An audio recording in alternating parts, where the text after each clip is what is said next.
Idukki gap റോഡിൽ വീണ്ടും യുവാക്കളുടെ സാഹസിക യാത്ര. തമിഴ്നാട്ടിൽ നിന്ന് എത്തിയ വിനോദസഞ്ചാരികളായ യുവാക്കളാണ് കാറിന്റെ ഡോറിലിരുന്ന് യാത്ര ചെയ്തത്.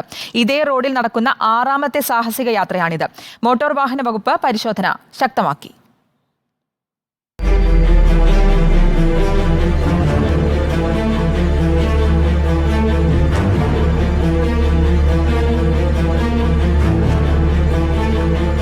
കൊച്ചി ധനുഷ്കോടി ദേശീയപാതയടക്കം മലയോരത്തെ പ്രധാനപ്പെട്ട റോഡുകളെല്ലാം സാഹസിക യാത്രയ്ക്കുള്ള വേദിയായി മാറിയിരിക്കുകയാണ്. കഴിഞ്ഞ 3 ആഴ്ചയ്ക്കുള്ളിൽ ഗ്യാപ് റോഡിൽ മാത്രം റിപ്പോർട്ട് ചെയ്യപ്പെടുന്ന 6ാമത്തെ അപകടകരമായ യാത്രയാണിത്.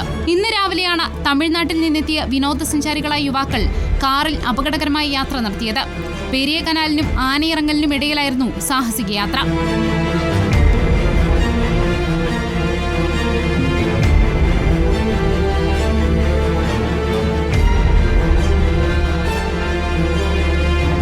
വഴിയരികിൽ നിന്ന് യുവാക്കൾ ദൃശ്യങ്ങൾ പകർത്തുന്നത് ശ്രദ്ധയിൽപ്പെട്ടതോടെ യുവാക്കൾ സാഹസിക യാത്ര അവസാനിപ്പിച്ച് കാറിനുള്ളിൽ കയറിയിരുന്ന് യാത്ര തുടർന്നു. കഴിഞ്ഞ ദിവസം മാട്ടുപ്പെട്ടി റോഡിലും ഇത്തരത്തിൽ അപകടകരമായ തരത്തിലുള്ള യാത്ര നടത്തിയിരുന്നു. സാഹസിക യാത്ര നിരന്തരം റിപ്പോർട്ട് ചെയ്യപ്പെടുന്നതോടെ മോട്ടോർ വാഹന വകുപ്പ് മാട്ടുപ്പെട്ടിയിലും ഗ്യാപ് റോഡിലും പരിശോധന ശക്തമാക്കിയിട്ടുണ്ട്.